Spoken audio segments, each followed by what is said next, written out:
এয়া দেখিছেনে মাংসখিনি মেৰিনেট কৰা হৈ গৈছে মানে এয়া হৈছে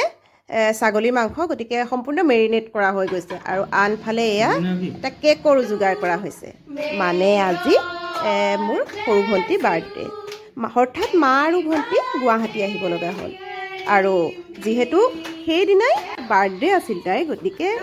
যিহেতু তাই আহিছেই গতিকে অকণমানকৈ সৰু সুৰাকৈ এটা চেলিব্ৰেশ্যন কৰিলোঁ মানে ঘৰৰ সকলোৱে মিলি একাপ চাহ খালোঁ আৰু এসাঁজ সুন্দৰকৈ খাম বুলি ৰন্ধা বঢ়াত লাগিলোঁ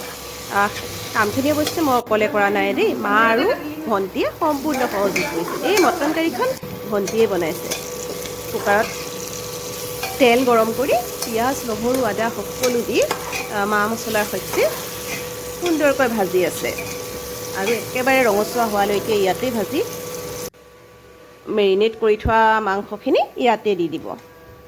ইয়াত যাৱতীয় যিখিনি মছলা লাগে সেই সকলোখিনি মছলা দি ইয়াত অকণমান দেৰি মেৰিনেট কৰি থৈ দিছিলে আৰু সেইখিনি এতিয়া কুকাৰটোতে খুব ধুনীয়াকৈ ৰঙচুৱা হৈকৈ ভাজিব এয়া এই মাংসটোৰ পৰা পানী ওলাই ওলাই যেতিয়া তেল বিৰিঙি যাব মানে পানীখিনি শুহি পেলাই এই তেলখিনি যেতিয়া ওলাই যাব তেতিয়ালৈকে ভাজিব আৰু তাৰপিছত এটা হুইচেল মৰাই দিব আৰু এইফালে পোলাও বনাই থকা হৈছে গতিকে পোলাওকণ হ'লে ল'ৰা ছোৱালীখিনিও খাই ভাল পায় নহয়নে গতিকে মোৰ এই চিম্পুল ভাত সাজ এয়া খাবলৈ বহিলোঁ আৰু সকলোৰে আনন্দ মনেৰে খালোঁ আৰু এয়া হৈছে মোৰ ভণ্টিজনী আপোনালোক সকলোৱে আশীৰ্বাদ কৰিবচোন তাই জীৱনটো যাতে সফলভাৱে আগবাঢ়ি যাব পাৰে ধন্যবাদ